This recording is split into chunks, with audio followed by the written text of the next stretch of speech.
All right, Chapter 6, Into the 20th Century. This is on textbooks pages 78 to 87. And there's 6 parts that we're going to be looking into this. So first part is imperialism and nationalism, the Boer War, technology, urbanization, forgotten 4, and Canada's Navy. So these will be 6 separate videos, and this one is going to be looking at imperialism and nationalism.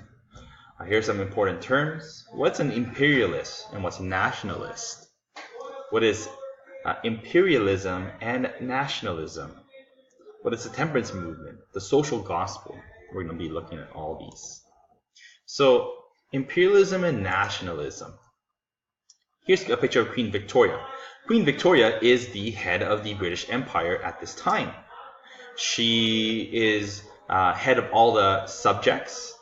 This involves the United Kingdom, also Canada, New Zealand, and Australia. Even nowadays, the head of our government, the head of our nation, is still technically the Queen, represented by the Governor General.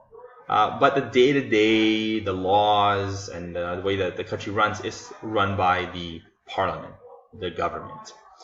She is more as a figurehead nowadays, which is still Queen Elizabeth. Back then, well, the Queen had a little bit more power and influence.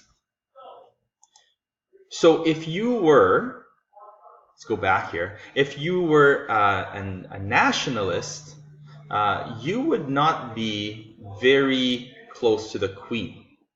Not a lot of close ties to the Queen. If you were an imperialist, meaning you were identified closely with the imperial and the empire, the British Empire, well, you had a lot of ties, a lot of connection with the Queen. You were more loyal to the Queen than, let's say, the Canadian government. If you were a nationalist, you were more loyal to your country of Canada versus the British Empire. And this is going to play into how it responds to such things like the Boer War. And so here's a picture of imperialism in Africa. What do you see here? Well, on the left side, you see the various countries' leaders, and they're all pulling at Africa. At this time, there was a big colonial race, meaning people countries were creating colonies left and right. Why? Land equals power. Power equals money, and money equals power once again. And so the more land you had, the more influence, the more power, the more money you got. And so the last kind of uncolonized land was Africa. And so here on the right side, you see the various leaders of Europe, and what are they carving in the middle? Which is the Cape, which is Africa. And this is essentially what the European powers did.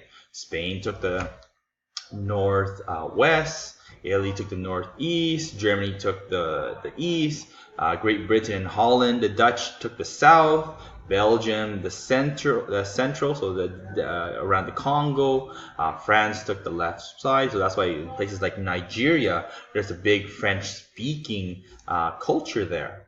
And so they made a scramble for Africa, and they essentially divided up Africa without any consultation to the people that were already living there, the indigenous Africans.